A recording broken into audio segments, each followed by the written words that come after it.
Son las 12 del mediodía, 39 minutos de hoy viernes 14 de noviembre del año 2025. Alejandra, ¿cómo le va? Buenas tardes, Juan Roberto, y a los televidentes. El énfasis en la fecha, pues por supuesto tiene una razón especial. Sí. Ven ustedes el cubrimiento especial de Noticias Caracol, de nuestro equipo. Ahí ven a Juan Camilo Cortés, a Marjorie Trujillo, a Álvaro Freire Acevedo, y las imágenes del dron de Noticias Caracol que sobrevuela ya no tanto el centro, donde estábamos ayer 13, que fue la fecha exacta en que ocurrió la avalancha que produjo la peor tragedia natural en la historia de nuestro país, la avalancha que arrasó con Armero.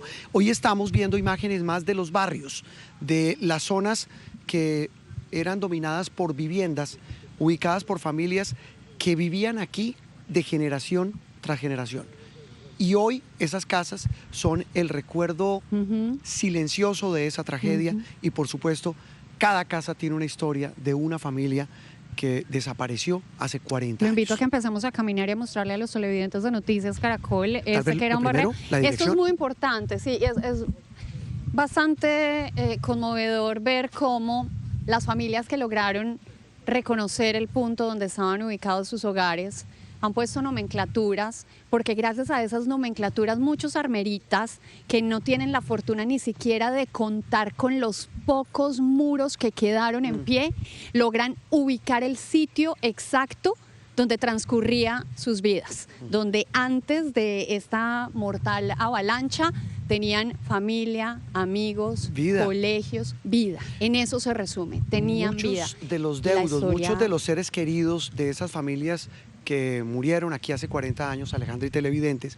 pues también hicieron esto como una manera de reclamar lo suyo y de decir, aquí estaba, por ejemplo, la familia Hospitia Peñalosa, estaban Pablo, Luzmeri, Adelma, Emperatriz, y esos nombres, más que un nombre, como lo decía Alejandra, pues hace parte de esa historia dolorosa. Y esa historia que recuerda, entre otros, el actual alcalde de Armero Guayabal, Alejandra, porque ese hombre que hoy es alcalde del que fuera un corregimiento y ahí se estableció como municipio para que fuera como un asentamiento de quienes sobrevivieron, los armeritas que sobrevivieron, pues resultó ser un sobreviviente. Sí. ¿Y qué historia la de ese Mauricio hombre? Cuellar tenía 6 años cuando Armero le arrebató parte de su vida. Su hermano desapareció en la tragedia y ha sido un dolor que ha atravesado generación tras generación, pero que sea él el que nos cuente cómo sobrevivió y cómo vive tras 40 años de esta catástrofe natural.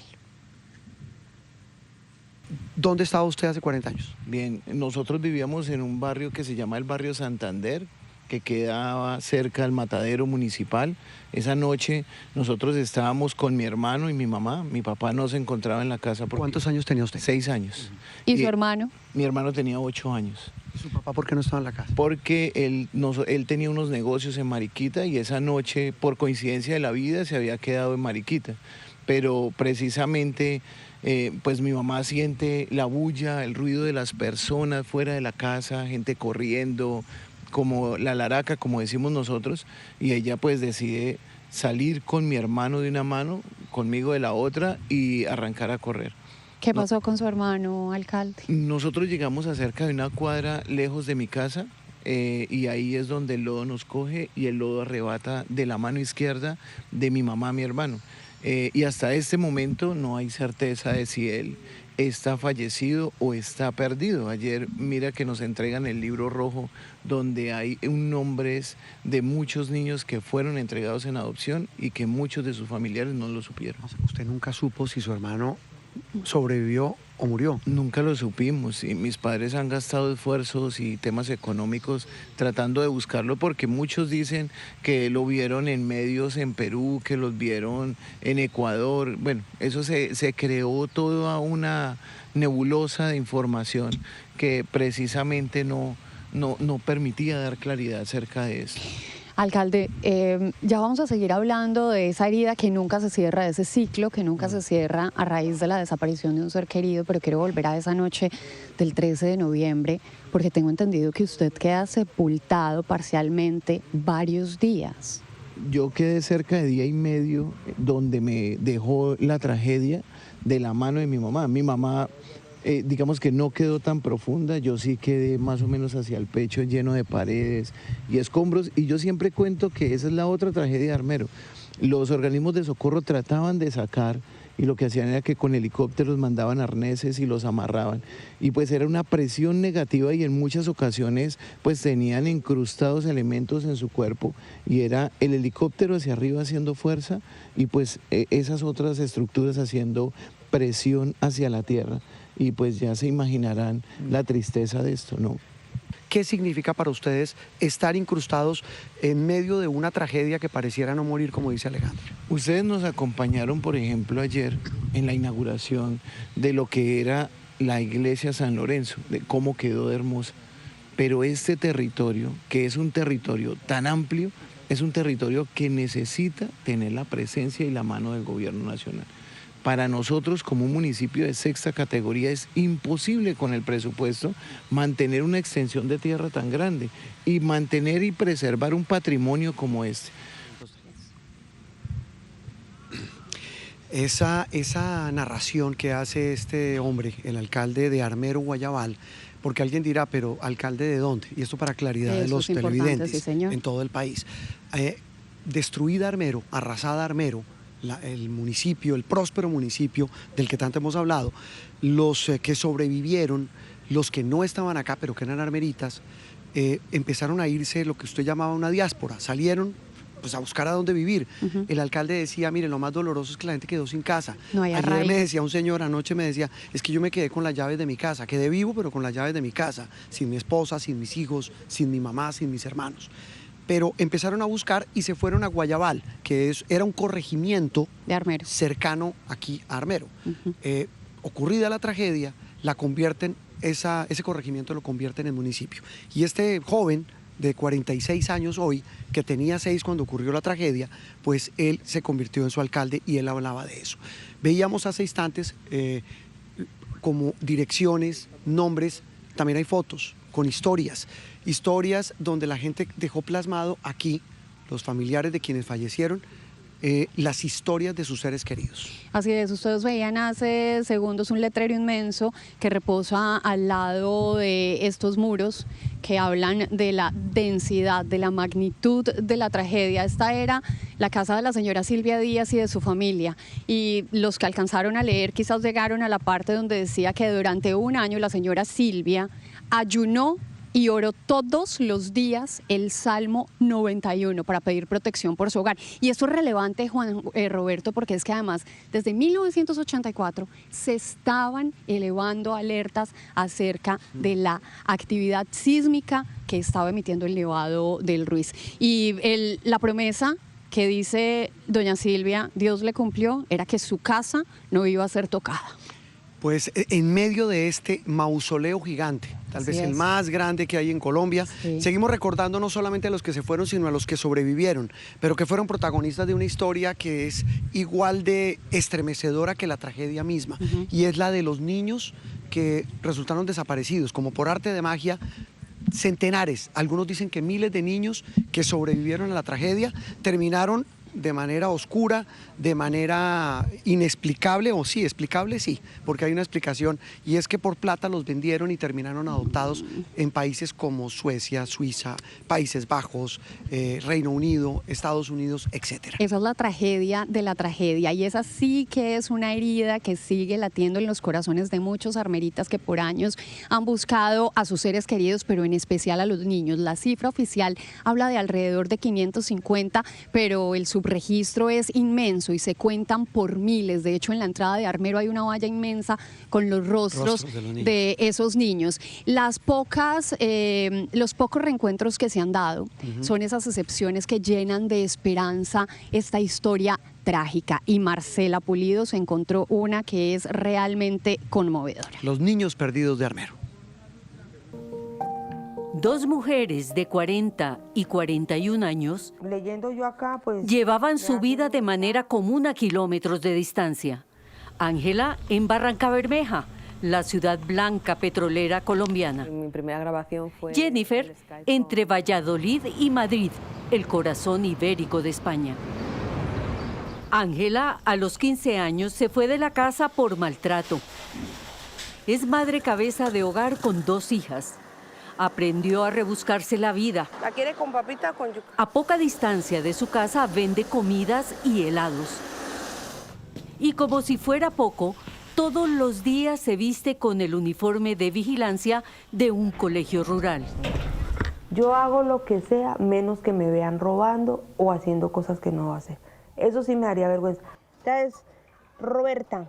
Ya tiene una casita modesta que cubre sus necesidades con un pequeño solar donde cría pollos de engorde para la venta.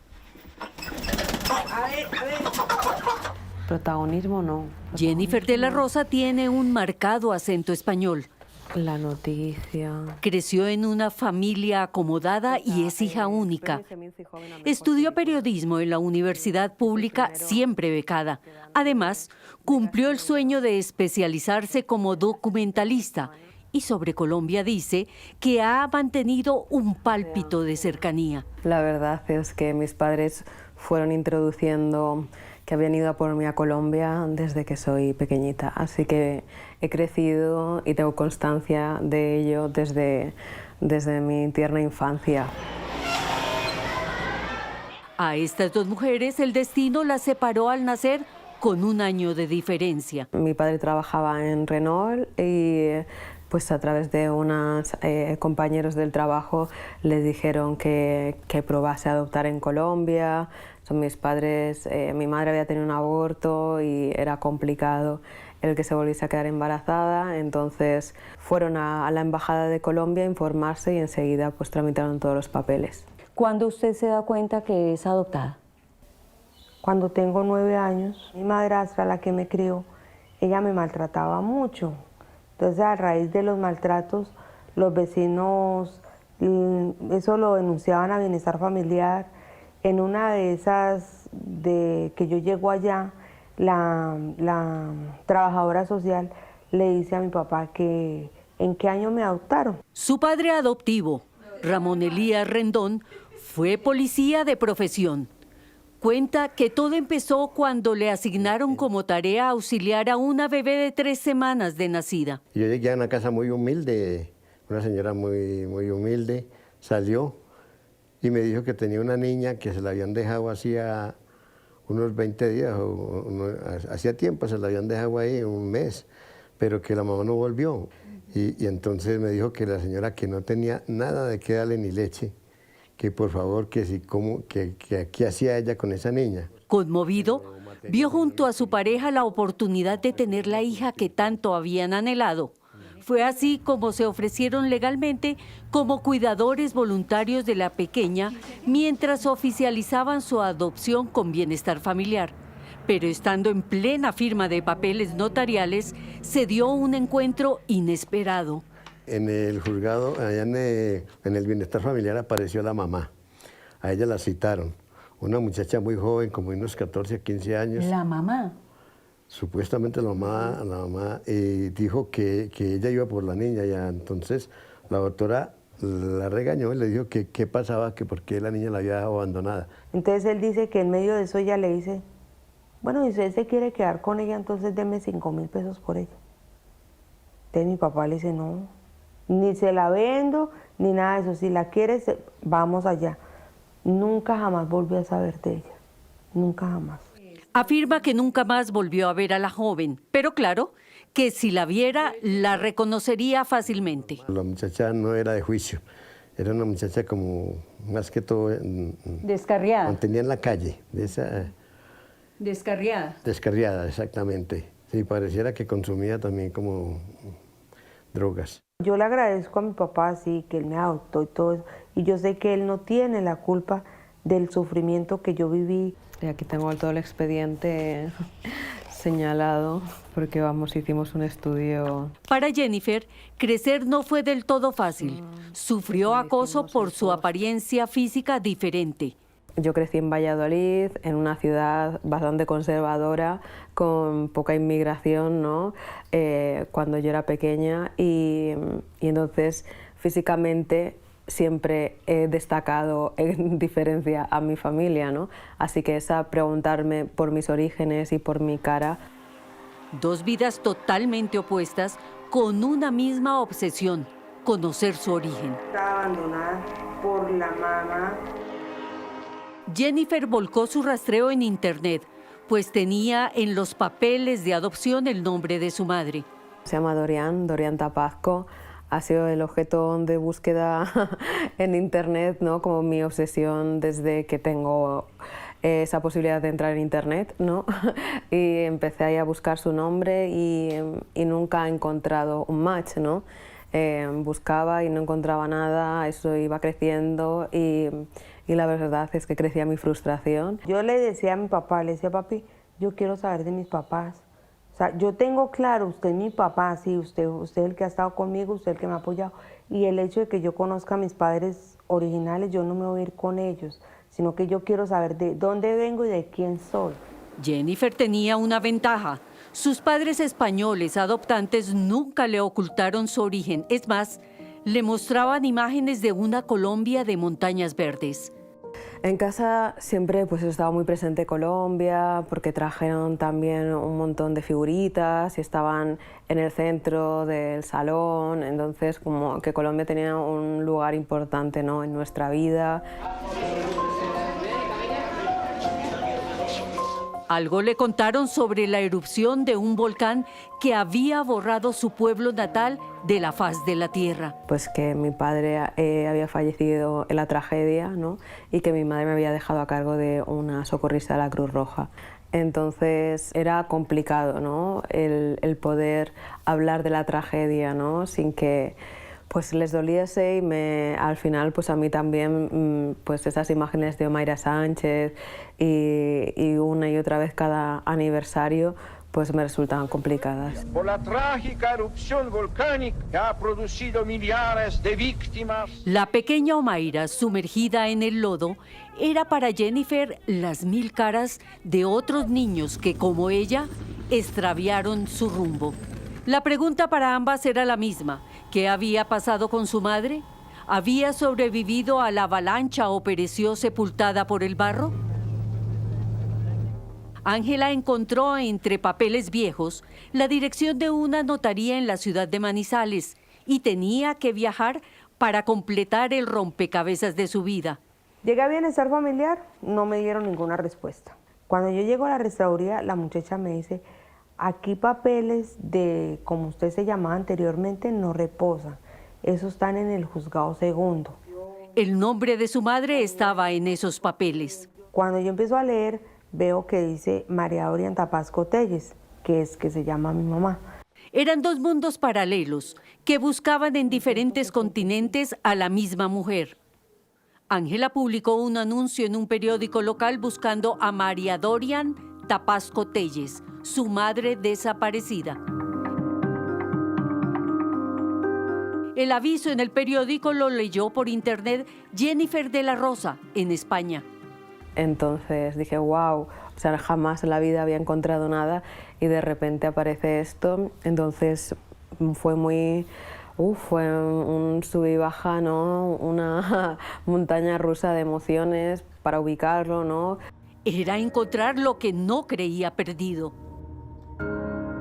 Porque eso me costó mucho como aceptarlo, ¿no?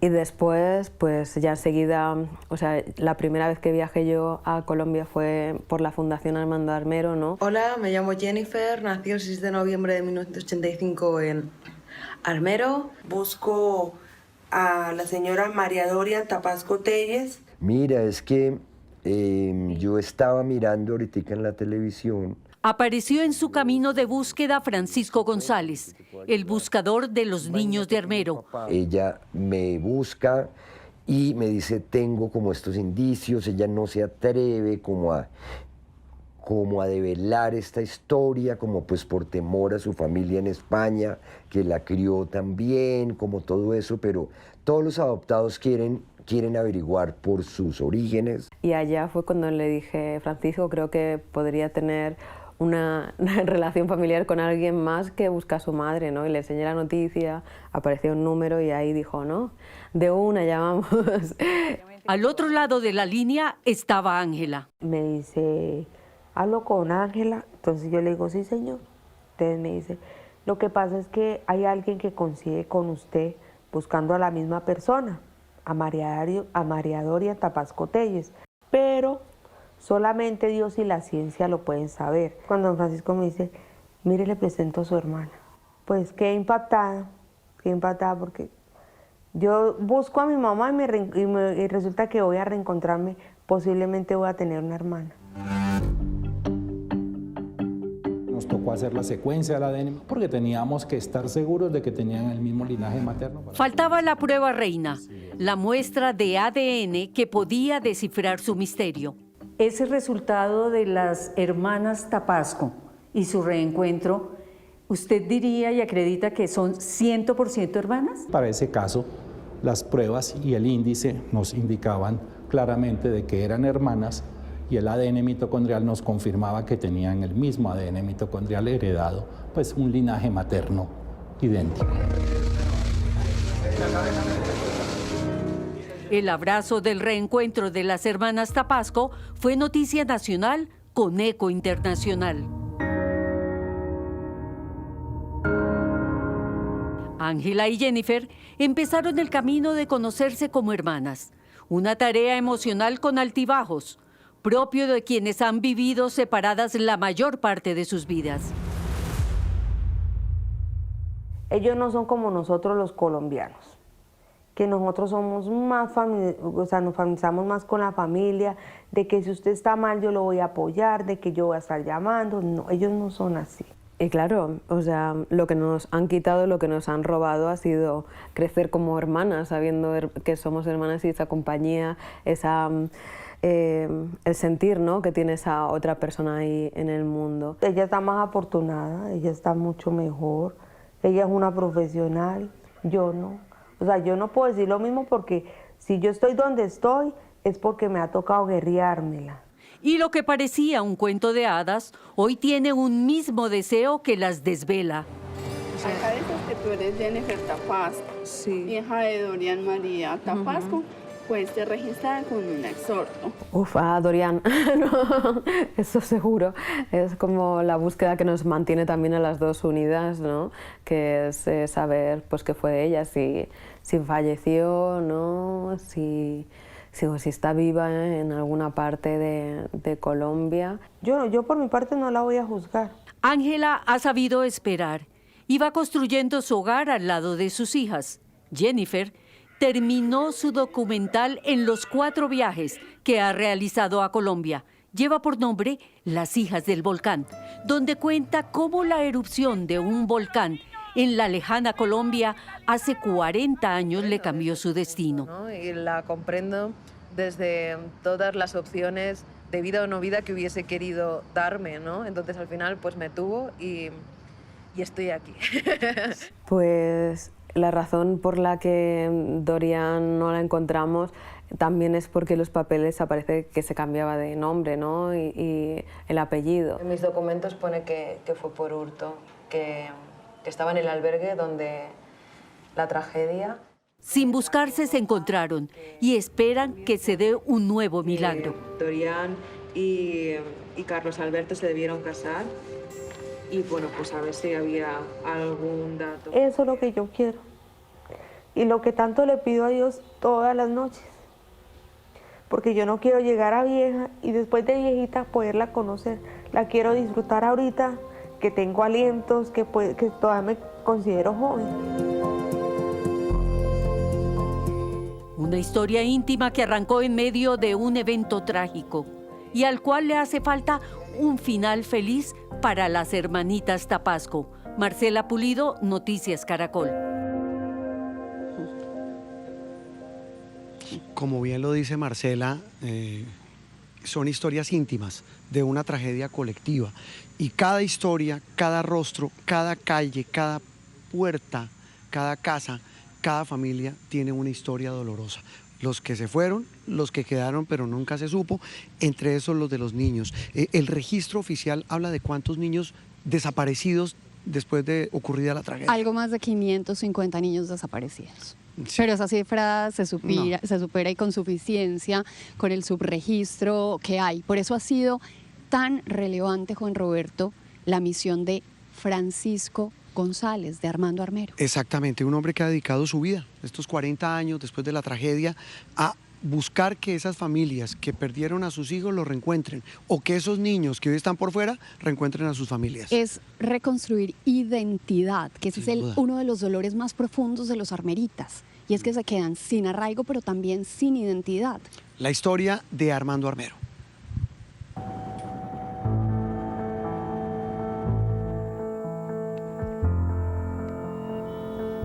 La tragedia de Armero me enseñó en la vida que un día puede tener uno cosas, bienes, alguna posición, y el otro día uno ya no tiene nada.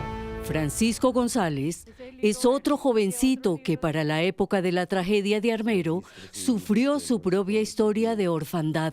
Perdió a su padre y a su hermano. Durante esas jornadas de memoria que hacíamos, se asomaba gente y me decía, me metía en el bolsillo de la camisa, oye, una fotico o un papelito, ayúdeme a buscar a mi hijo. Yo decía, digamos, para mis adentros, irrespetuosamente, digo, y esta gente está loca, como 27 años después siguen buscando a familiares. Pero me puse a investigar, a corroborar estas historias, y ahí fue donde yo dije, estas familias no están locas. Actualmente la Fundación Armando Armero creó un protocolo riguroso para estas búsquedas que va desde la construcción de las historias, la recolección de ADN dentro y fuera del país, la verificación científica, hasta el acompañamiento de los reencuentros. Nos parecemos un poco. No puedo creerlo. No puedo creerlo que usted sea mi hijo. Han logrado 4 reencuentros exitosos, científicamente comprobados con el vínculo creado con el laboratorio de genética que hoy lidera el doctor Juan Yunis. Una de las condiciones que nosotros le dijimos a Francisco es, necesitamos saber que sean casos de Armero. Un drama humanitario que se llevó víctimas infantiles por delante, cometiendo todo tipo de atropellos. Venían volquetas, buses, camiones de Armero llenos de niños que dejaban en las terminales, y cualquier colombiano cogía un niño, lo acogía, se encariñaba y luego no lo devolvía. ¿Usted me está hablando de adopciones express que se hicieron sin ningún control? Express o bajo la llamada, el llamado hogar amigo, esas figuras que existían. ¿Venta de niños? Me han dado testimonios de que vendían niños, ¿sí? Que vendían niños también y los llevaban pues a otros países. Niños que hoy deben tener entre 40 a 50 años, personas adultas que no han logrado recuperar la identidad natural de sus vidas. No basta simplemente con pedir perdón, no es una excusa decir, sí, es que como no había medios de comunicación, que como no había celulares, que es que estábamos en otra época, eso no es excusa. El laboratorio de genética Yunis Turbay, pionero en esta ciencia en Colombia, conoció en 1987 el primer caso de los niños perdidos de Armero, y fue Emilio Yunis quien abrió la gratuidad para hacer esta búsqueda. Dora Gómez de Arango vio a su niño en la televisión y gritó, ese es mi hijo, pero cuando lo fue a reclamar en el bienestar familiar, resultó que ya tenía otra madre. ¿Ya las procesaron? Sí. El genetista Juan Yunis continuó el vínculo que heredó de su padre con la Fundación Armando Armero, un moderno laboratorio que hoy cuenta con un banco de genética con más de 400 muestras de la gente de Armero, entre los cuales hay 60 muestras de los niños perdidos. Esta es la muestra de un hombre porque tiene perfil XY y tiene este marcador de cromosoma Y también, que es específico para sexo masculino, y estos son todos los otros marcadores genéticos que son los que utilizamos. Si usted mira a retrospectiva, 40 años buscando niños, uno se pregunta, ¿y por qué no lo hace el Estado? ¿A qué reflexión llega usted? ¿Por qué el Estado no está ayudando y no financia, así como se está haciendo la búsqueda de desaparecidos en el país por el conflicto armado? También debería haber un apoyo para tratar de identificar qué pasó, porque el número de niños y niñas que la Fundación tiene, registros de que salieron con vida de la tragedia es un número muy grande. A la actitud del Estado, del bienestar familiar en estos 40 años, ¿usted qué diría? ¿Qué les faltó? Les faltó investigar, les faltó creer en la gente. Debemos seguir resistiendo, debemos seguir como luchando precisamente para que esto no nos vuelva a pasar. Los gobiernos tienen que comprometerse, ¿sí?, con la situación de los niños en Colombia, con los desastres de origen natural. Al cumplir 40 años de la tragedia del Nevado del Ruiz, la Fundación Armando Armero tiene cerca de 570 menores registrados en su base de datos y continúa buscándolos. Algún día esto, pues, se van a disparar muchos reencuentros. Es el olvido que resiste a través de los años. A mi Padre Santísimo que me las entregara. Dispararse muchos encuentros. Y cuando hablamos de encuentros, pues la invitada que tenemos hoy, que usted logró conseguir, Alejandra y televidentes, pues sí que tiene autoridad moral para hablar de eso. Le presento, Juan Roberto, a la señora Esperanza Fierro. Doña Esperanza, ¿cómo le va? También. ¿Cómo está? Bien, sí señor. En el día de hoy, pues contenta por estar aquí con ustedes. Les doy un buen atardecer al día. No tan soleado, está toldadito. Sí, está toldadito y está muy bien para empezar a sus preguntas, darles las respuestas. A usted por estar aquí con nosotros, Alejandra.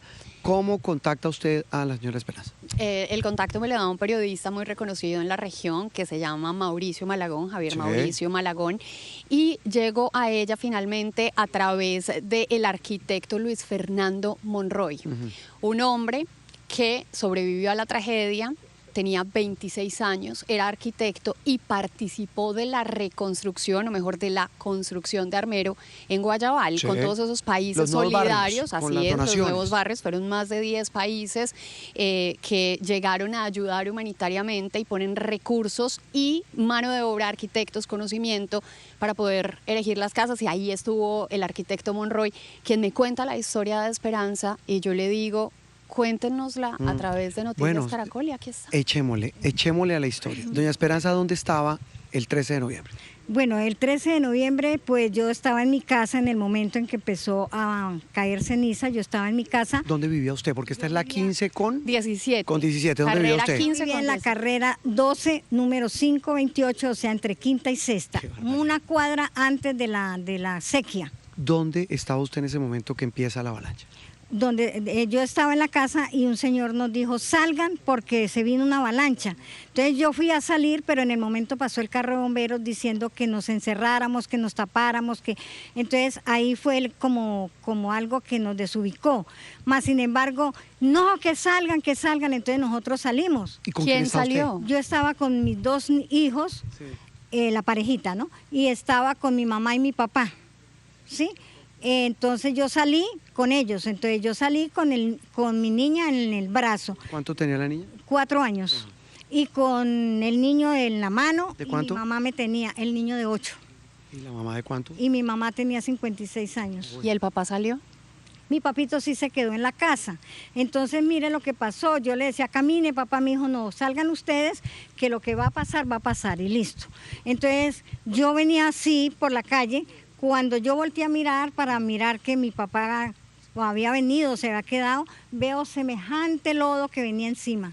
Yo dije, no, corrimos hasta la esquina y ahí ya nos tapó el otro, el que venía por calle y carrera. Por carrera y por calle. Entonces dije yo, ¿qué puedo hacer? No podemos pasar. Mamita, ¿qué hacemos? Mamita, ¿qué hacemos? Yo diciéndole eso a mi mamá y ella me dice, lo que Dios quiera, mamá. Y siento ese golpe que me pegó aquí en la espalda y ¡prum! Me elevó y me dejó en una cuerda de alta tensión. ¿Y los niños? Acá. No, me los quitó totalmente y mi mamá me la quitó, yo subí sola. ¿Esa cuerda de alta tensión le salvó la vida? Me salvó la vida porque era de que me hubiera, mejor dicho. Doña Esperanza, ¿cuánto duró ahí colgada, puesta en esa cuerda? Yo creo que minutos porque yo empecé en el desespero a quitármela, entonces yo me hacía de para atrás hasta que esa salió. Cuando ya salió, entonces yo seguí. y empiezo yo a subir y bajar, a subir y bajar. Yo me hacía así, pues para destaparme los ojos y seguí hasta cuando ya quedé en un solo sitio y ya de ahí pues me hicieron, ya el otro día, porque eso fue totalmente en lo oscuro, no se veía nada. Yo sentí que había quedado como sentada en el capó de un carro porque yo tocaba y encontraba vidrios. Y tocaba aquí y encontraba las farolas. Doña Esperanza, ¿qué pasa con los niños? Pues la avalancha me los quitó. En el momento el lodo me los quitó. ¿Qué pasó? ¿Y la mamá? ¿La mamá de quién? La suya. Mi mamá sí, tampoco supe nada de ella. Yo alcancé a escuchar que la niña me decía, mami, ¿dónde está? Pero la niña de 4 años. De 4 años. Pero ahí sí no sabía nada más. Hasta que cuando ya llegamos empecé yo a escuchar voces y todo eso. Entonces yo oí que un señor me decía, yo tengo un niño. Entonces yo le dije, ese es mi hijo, ay, téngamelo ahí, por favor, ese es mi hijo. No sé, porque eso estaba muy oscuro. A usted finalmente la rescatan, la llevan a un centro de salud, usted sola, sin pista de sus hijos, pero ahí llega el primer milagro y es que usted se da cuenta que su hija de 4 añitos está viva. Está viva, sí. ¿Cómo se da cuenta? Porque yo llegué a Cambao, sí, yo llegué a Cambao a un puesto de un puesto que tenían ellos ahí. Entonces, cuando yo llegué me dijeron, ¿cómo es su nombre? Yo, Esperanza Fierro, me dijeron, ay, usted tiene una niña que llama Diana Marcela Fierro. Yo le dije, sí, esa es mi hija. Y mi niña me la pasaron, mi niña la miré, la tuve, pero no me la dejaron llevar conmigo porque yo iba ya muy grave, yo tenía fractura de costillas, supuestamente me han dicho que era fractura de columna. Entonces yo salí. ¿Y qué pasa con Diana Marcela? Diana Marcela quedó en un albergue encargada a una señora que yo se la encargué, que vi que era una amiga, pues, y yo se la encargué, pero resulta que a ella tuvo que salir del albergue y a ella le quitaron la niña, la montaron en un carrito blanco, dicen Berlina, con 16 niños más y hasta el sol. Hasta ahí supo usted de su hija. ¿Y su hijo? De mi hijo, claro, yo decía, bueno, ya mi hija yo la tengo, pero mi hijo, yo lloraba a mi hijo, pues resulta que me llevaron una fotito de él, donde él estaba solicitando la mamita y el papá. Entonces, yo dije, ese es mi hijo, lo llamé él vino a verme y yo le dije, busca el niño que está en el Federico Lleras. Y llega al Federico Lleras y no lo encuentra. ¿En el hospital de Ibagué? En el hospital de Ibagué. ¿Y qué pasó? No, pues ahí él le tocó al papá del niño, le tocó ponerse y decirle, amenazar un médico y le dijo, usted me entrega el niño, porque el niño entró aquí, mire, aquí figura que él entró, usted me lo entrega. Y resulta que lo llevaron por a una pieza donde tenían un poco de gente olvidada, por allá ya muriéndose, y allá estaba el niño. Entonces él lo rescató de allá y el médico le tocó entregar el niño sano. El niño lo entregaron sano y él fue a verme a Girardot el 24 de diciembre. Doña Esperanza, entonces ahí la historia tiene un respiro y es que usted ya estaba con su esposo y con su hijo, pero ¿y Diana? ¿Nunca más? Con Dianita nada. Ah, no, yo lo mandé a él, al papá de la niña, a que la buscara. No, eso por ningún lado. Por ningún lado, eso hasta con ayuda del sacerdote de ahí, nada. Doña Esperanza, ¿cuándo pierde la esperanza de encontrar a su hija? Dice, ya no la vuelvo a ver. No, yo nunca perdí eso. ¿Nunca perdió la esperanza? Nunca la perdí. Entonces déjeme voltearle la pregunta. ¿Cuándo pudo recuperar a su hija? ¿Cómo pudo volverla a ver? Porque nunca perdió la esperanza. Bueno, yo como nunca perdí la esperanza, yo decía, mi niña está viva, yo la voy a encontrar y yo la voy a encontrar. Estos medios, gracias a estos medios de periodismo, de todo, venían y me hacían entrevistas y yo salía en las entrevistas y todo, pero resulta que mi hija ya sabía que los papás que la tenían no eran los papás de ella. ¿Dónde estaba? Ella ya estaba en Suiza. ¿Cómo fue a parar a Suiza? Exactamente, ya voy para allá. Resulta que ella la quitaron del bienestar familiar, se hizo cargo de la niña, pero la entregó a una madre sustituta. La madre sustituta la tuvo 3 años aquí en Colombia, yo buscándola. La tuvo 3 años y después entonces dice que parece que llegó el bienestar familiar, negoció con unos alemanes la niña y los alemanes se la llevaron. ¿Cuántos francos pagaron por Diana? 2.500 francos pagaron por Diana. ¿Cómo recupera el contacto con Diana? Bueno, resulta que como ella ya sabía que no eran los papás los que estaban ahí, entonces ella empezó a buscar y ella, cualquier cosa que hablaban de Armero, ella estaba muy pendiente, ella me vio en un documental. Cuando ella me vio en el documental, como estamos ahorita, ella dijo, ella es mi mamá, esa es mi mamá, y ella se aferró que era la mamá, y entonces empezó en la búsqueda, ella empezó con Francisco, de Armando Armero. Sí, el que acabamos de ver. Exacto, entonces él empezó a mandar fotos, ella a mandarle fotos, y así, hasta cuando llegó el momento en que ya Francisco dijo, es la hora de decirle. ¿Y en qué momento le dicen a usted, Esperanza, encontramos a Diana, encontramos a su hija? ¿O su hija la encontró usted? Mi hija me encontró. Sí. ¿Cuándo le dicen a usted? Precisamente en esa llamada, él llamó a mi hija, la menor. Entonces le dijo, su mamá sufre del corazón, le dijo, no, hasta donde yo sé no. Dijo, porque es que le voy a dar una noticia. Hay una niña que se encuentra en Suiza que dice que su mamá es la mamá de ella. Entonces vamos a empezar a trabajar. Entonces él empezó a mandar fotos, hasta cuando llegó como una cuarta foto, que yo le decía a mi hija, pero eso es usted, mami, ese es usted. Igualita. Sí, todas, ellas dos se parecen mucho. Entonces cuando ya empezó, ¿sí? Le dije yo, mami, dígame, ¿por qué me está mandando estas fotos? Por Dios, ¿qué pasó? Dijo, es que mami, esa no soy yo, esa es mi hermana Diana. Es una niña, una señorita que la está buscando. ¿Qué nombre tiene en Suiza? Bueno, ella no se dejó quitar el Diana, ella le colocaron Diana Clemencia. Ajá. Pero igual ella tiene otro nombre allá, pero es como en alemán, francés, algo así, entonces no sé. ¿Cuándo se ve con Diana? Yo me veo con Diana hace 8 años que ella vino, precisamente para pasar Navidad y Año Nuevo. Ella llegó. Ya ella empezó, no mamá, yo me voy a verla, ella se vino con el esposo, se vino con las dos niñas, porque tiene 2 niñas, y se vino ella. Pero en el momento en que yo me encontré con ella fue por una llamada de video, ¿sí? Entonces la llamada, yo la vi a ella y ella me vio a mí, pero yo sinceramente le digo que yo la vi como que nunca esa niña hubiera estado desaparecida de mi vida. Yo la saludé, hola mamita, mami, ¿cómo está? Mami, tal. Pues como estar hablando con ella.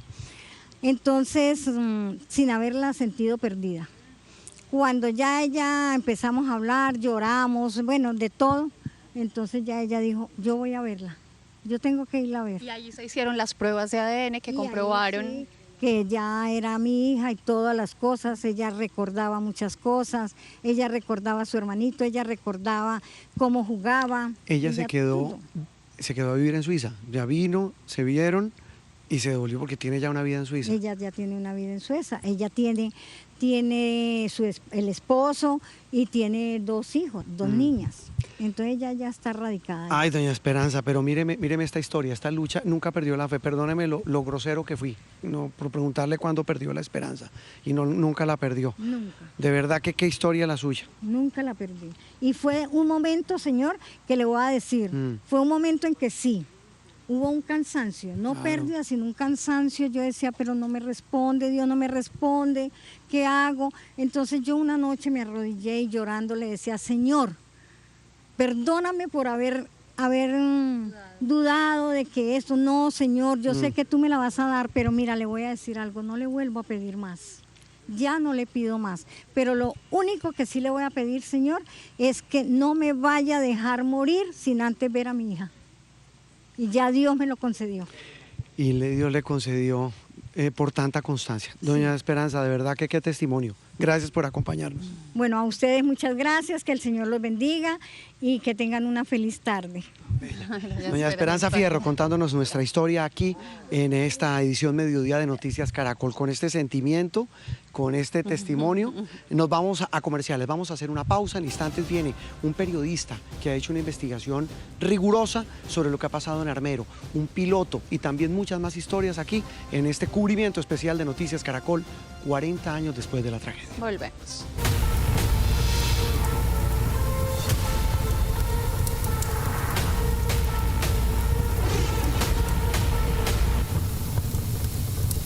Es la 1:32 p.m. en Colombia. Las imágenes que ven ustedes es del dron de Noticias Caracol que sobrevuela en lo que era la población de Armero 40 años después de la tragedia.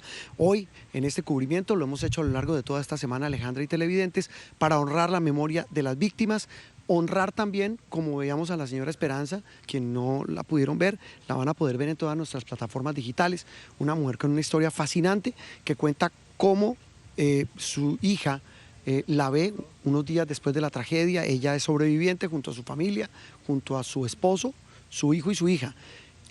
La ve, se la quitan, no la vuelve a ver durante décadas, y hace unos años, por cuenta de Francisco González, se reencuentran a los 33 años de haber ocurrido el desastre de Armero. Logran con prueba de ADN demostrar, corroborar que ella era su hija.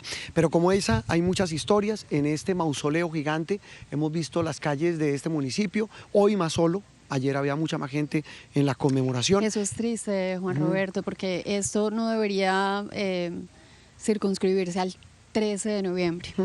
Eso es parte del compromiso que nosotros hemos asumido durante todas estas transmisiones, y de seguir hablando y honrar la memoria, el compromiso además también con la prevención de los riesgos. Sí, Alejandra, pero mucha gente viene, muchos armeritas vienen.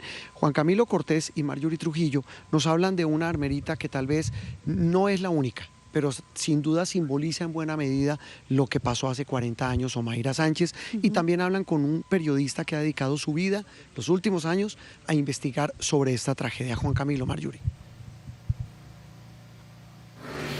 Juan Roberto, Alejandra, ¿qué tal? Muy buenas tardes. Así es, Omaira Sánchez Garzón, que creo que es una de las caras, pero que representa también los miles de testimonios. Así como Omaira, existieron miles de niños que lamentablemente no sobrevivieron a esa tragedia de hace 40 años. ¿Sabe qué me impresionó en la visita que hicimos a la tumba? Una de las tantas frases está retratada, las frases que pronunció antes de su muerte. Y una es... váyanse a descansar, le decía a los socorristas, un rato y después vengan y me sacan de aquí. Es una de las frases que está retratada allí en el lugar donde murió Marjorie. Pero yo le digo otra que realmente me conmovió, que le decía a ella, a los voluntarios, saquen a los que es más fácil, y luego yo hablaba de la generosidad de una niña de 13 años que en ese momento estaba preocupada porque tenía un examen de matemáticas y quizás no podría llegar. En medio de la tragedia con la que amaneció Armero y que el mundo conoció ese 14 de noviembre, una pequeña niña, Omaira Sánchez, se convirtió en un símbolo. Rescatistas la ubicaron en el barrio Santander. Llegó la prensa y su rostro de ángel empezó a ser inmortalizado. Una plancha de concreto sobre sus piernas impedía su rescate. ¿Estás aprisionada? Con la pared. Con la pared. La niña decía que la abuelita la estaba cogiendo de las piernas y que no la dejaba salir. Es que mi abuelita me tiene agarrada de las piernas y no me deja salir. Entonces, eran muros que habían quedado atrapadas. Había que sacar el agua para rescatarla y 24 horas después apareció una motobomba, pero a pesar del esfuerzo, de nada sirvió. Llegamos a las 6 de la mañana otra vez con la motobomba y comienzan a tratar de sacar el agua. Los socorristas, ya habían más socorristas y policías y todo. Y comienzan a tratar de sacar el agua para sacarla de ella, y se dan cuenta que el agua, sacaban como un tancado de agua y entraban 20. En el segundo día, Omaira seguía aferrada a la vida. Quiero decir unas palabras. ¿Puedo? Sí, dilas. Mamá, si me escuchas, yo creo que sí. Reza para que yo pueda caminar y esta gente me ayude. Mami, te quiere mucho mi papi, mi hermano y yo. Adiós, madre. El fotógrafo francés Franck Fournier hizo esta imagen y la mirada de Omaira atravesó uno y otro continente. Al tercer día sus ojos se cerraron. El dolor que produce la impotencia hizo que Armero no parara de llorar. Su cuerpo nunca fue sacado de los escombros. La decisión fue dejarla allí con su familia. Ella luchó por su vida aquí. Ella aquí batalló, aquí vivió y aquí murió. Dejémosla ahí. Suéltela. Y dos la soltaron y la niña se hundió y se hizo un remolino.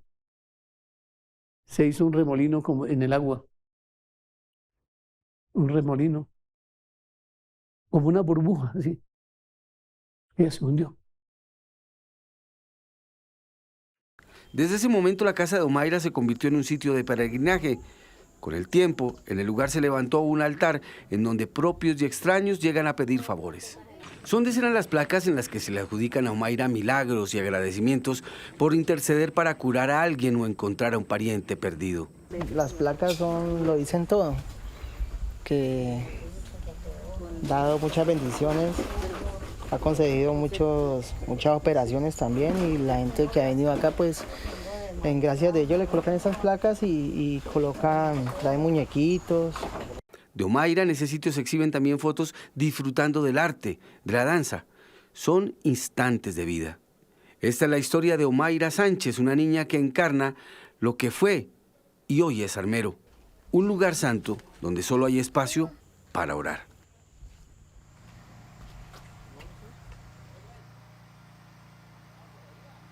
Símbolo sin duda de esta tragedia. Muchas gracias a los propietarios del noticiero 24 horas. En esa época no había canales privados, hace 40 años, y cada noticiero grababa, y hay una cantidad de imágenes, usted lo decía esta mañana, que han servido para recuperar la memoria. Una de esas, las de Omaira, que muy amablemente nos las cedieron los propietarios del noticiero 24 horas, que en esa época se emitía a las 7 de la noche. Así es, Juan Roberto. Y como las imágenes de Omaira, hay muchas imágenes también que ayudan a reconstruir lo que ocurrió aquí hace 40 años y sobre todo esquina, testimonios. Alejandra, sí, antes del testimonio del capitán, es que mire esta esquina. Esto, para que nuestros televidentes lo dimensionen, son calles originales. Son calles originales, sí, señor. Calles originales, el pavimento original, vestigios de lo que fueron casas grandes, lo que uno llama popularmente casas de pueblo. El lahar comienza a perder fuerza, entra por el norte de Armero, comienza a perder fuerza y empieza a desplazarse y a arrasar con todo lo que encuentra a su paso, a sepultar Armero, pero llega a un punto donde ya ese lahar o esa avalancha pierde fuerza y queda acá. Bueno. Les queremos presentar también Jorge, a un invitado que es la memoria de lo que ocurrió en este lugar, Juan Roberto, hace 40 años. Capitán Jorge Montealegre, un gusto que nos acompañe en Noticias Caracol. Muy gentil, muy amable, estamos para servirles a este medio de comunicación tan importante y vital para este recuerdo de los 40 años de nuestra tragedia. Una tragedia que usted vivió de muchas maneras. Usted es capitán de fumigación. ¿Cómo no? ¿Dónde estaba usted el día de la tragedia? En mi casa, que quedaba cerca del mercadito, que fue el primer helipuerto fuera, el del hospital, en donde por fortuna me sacaron en el quinto vuelo el día jueves 14. Estaba muy mal herido, porque yo salí tratando de huir y debía haber cogido era para hacer la loma del cementerio, y resulta que la loma del cementerio estaba muy lejos y me pareció más cerca la luz que viene en el mercadito, y no alcancé a llegar porque en la segunda vuelta me arrasó. Yo pensé que sí, tenía que soportar la tercera memoria, casi pierdo el brazo y la pierna. Tuve una hemorragia, casi muero de anemia porque se me cortó la arteria humeral del brazo derecho. Cuando llegaron los de la Cruz Roja, tipo 11 de la mañana, me dijeron: no va a tocar a ese señor porque le quitan esa castra que tiene ahí y se nos desangra el tipo. Increíble. No, pero por fortuna, la gente muy solidaria, yo era concejal y además una persona muy conocida y vecino de los alrededores del mercadito. Y todo el mundo colaboró para subirme en el quinto vuelo, si no, no hubiera llegado. A las 7 de la noche ya estaba en el Hospital Federico Lleras y fui exitosamente operado. Capitán, su familia, ¿qué pasó con su familia? mis 2 hijos y la madre de ellos vivían en el barrio del Carmelo, que quedaba a las afueras de la ciudad. Eso fue, ellos sobrevivieron. Por ahí hay un escrito de mi hijo mayor, que ellos viven en Estados Unidos, en Atlanta. El hijo menor mío, que se llama Jorge Montealegre, como yo, ha hecho un documental que se llama Raíces del Olvido. Sí, lo conozco. Hágame el gran favor de tener en cuenta. Y ahí aparezco yo, un poco más joven, por supuesto. Capitán, esos recuerdos lo llevan hoy 40 años después, ¿a dónde? No solamente al rescate, no solamente a que se salvó. ¿A dónde lo lleva?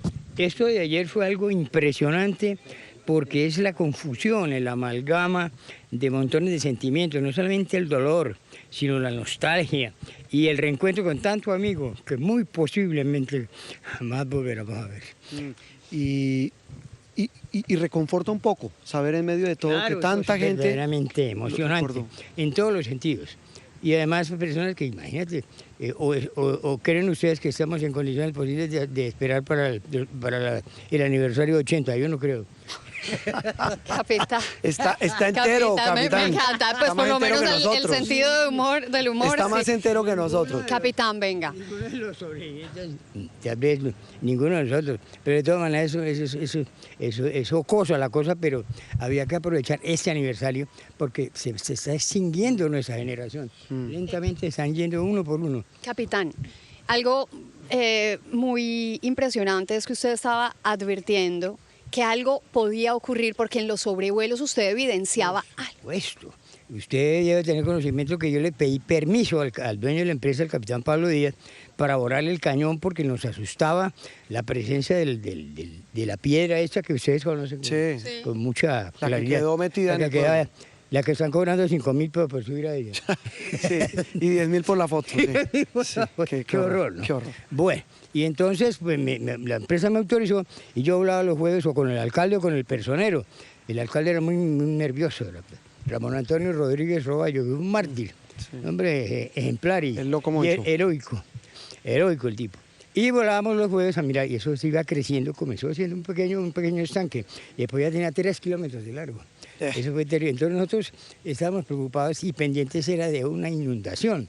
No teníamos ni un solo conocimiento de los lares, ni el deshielo del volcán, ni mucho menos esa creciente y ese arrastre de piedras y palos y escombros y cosas de hasta interés. Eso fue, lo primero que se fue la luz, porque la subestación quedaba ahí arriba, la entrada de San Pedro. Sí. Entonces quedamos sin luz. Entonces, como dice el pasaje bíblico, la tierra tembló, el cielo se oscureció, el velo del templo se rasgó. Pues, capitán, qué recuerdos. De verdad que gracias por venir a acompañarnos. Muy amable. A Roberto y doctora, muy gentiles a ustedes y a Caracol, un abrazo grande, solidario, y espero verlos dentro de un año. Sí, señor, y la solidaridad es con usted. Historias, gracias, testimonios, capitán. Pero también periodistas que han dedicado su vida, Marjorie y Juan Camilo, con uno de ellos, a investigar lo que pasó aquí hace 40 años. Es don Mario Villalobos, que lo tenemos aquí hasta ahora en Noticias Caracol. Mario, a lo largo de estos 40 años después de la tragedia, se ha dedicado a recoger 40 historias que cuentan un poco lo que fue Armero y lo que fue esta avalancha. Mario, gracias por estar con nosotros. A través de esa colecta de esas 40 historias, ¿cuáles fueron las que más le impactó? De tantas, por supuesto. Juan, un saludo muy cordial a la audiencia, por supuesto. Eso es respuesta de reina de belleza, yo creo que todas, pero creo que si algo hay de mérito en este trabajo periodístico es poder probar documentalmente lo que era un secreto a voces, la negligencia del Estado. Tal vez la historia más importante es que yo logré recuperar documentos, cables diplomáticos y cartas de hace 40 años que demuestran cómo la ONU le ofreció ayuda a Colombia para 3 cosas. Le dijo, la tragedia es inminente, pero usted no tiene ni sismógrafos confiables, ni alerta, ni evacuación. Si quiere, se los enviamos. La ofreció el 26 de junio del 85, a 5 meses de la tragedia. Colombia se demora 79 días en contestarle a Naciones Unidas y la respuesta es insólita. Él le dice, claro, me interesa la ayuda. Después de preguntarle a un poco de entidades, dice, me interesa la ayuda, mande la gente y mande los equipos, pero los pagan ustedes. De ese tamaño fue la decisión del Estado. Y la otra segunda historia es cómo demuestra la corrupción que hubo en torno, al menos la indelicadeza de tantísimos recursos que se fueron y que por desgracia no sirvieron para recuperar la vida de los armeritas. Una investigación de un proceso penal de 1.200 páginas en la que algunos funcionarios de la Cruz Roja reconocen su responsabilidad, pero que prescribe por inactividad de la justicia colombiana. Mario, durante años nos hemos encontrado aquí en Armero y en toda esta zona del Tolima. ¿Cómo hizo para decir usted, estas son las historias? Porque sé que usted podría hacer otros 5 libros de estos mismos con todas esas historias que ha logrado reunir. Marjorie, un abrazo también grandote, qué rico encontrarnos de nuevo, ya como por 5º año creo yo aquí haciendo trabajo de reportería. Pues yo lo que pensé fue en hacer un libro que fuera respetuoso con la memoria de los armeritas, y nace porque mi abuela era nativa de Ambalema, aquí nomasito, a unos 25 minutos, y ella me contaba que su papá la traía a Armero a ser feliz, a ser una niña feliz, y yo pensé que estas 40 historias tenían que contar, por supuesto, la tragedia, por supuesto, la postragedia tan terrible de lo que les acabo de contar, pero sobre todo la resiliencia de los armeritas, que es una raza admirable, que es una raza, como decimos en Colombia, berraquita, con el perdón de la audiencia, y por ahí me guié, tratar de contar historias de mucha piel y que conmuevan a la gente, pero con el respeto y la altura que merece un dolor que lleva vivo 40 años. Y con ese respeto y esa altura, Mario, estaba leyendo algunos apartes del libro. Cuéntenos, ¿qué encontró usted que pasó en los rescates? Cientos de testimonios, ¿no? Hay una cosa muy terrible que estaba pasando el 14 de noviembre, hoy a esta hora.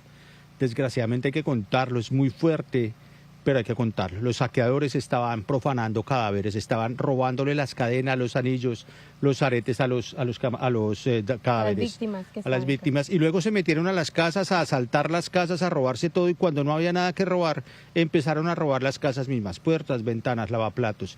¿Qué pasó? Ese recuerdo de los niños perdidos que doña Esperanza Fierro ahorita nos contaba, tremenda historia, pero además todo lo que pasó en torno a la recuperación de Armero, a la carnetización de víctimas. O sea, aquí hubo miles de colados.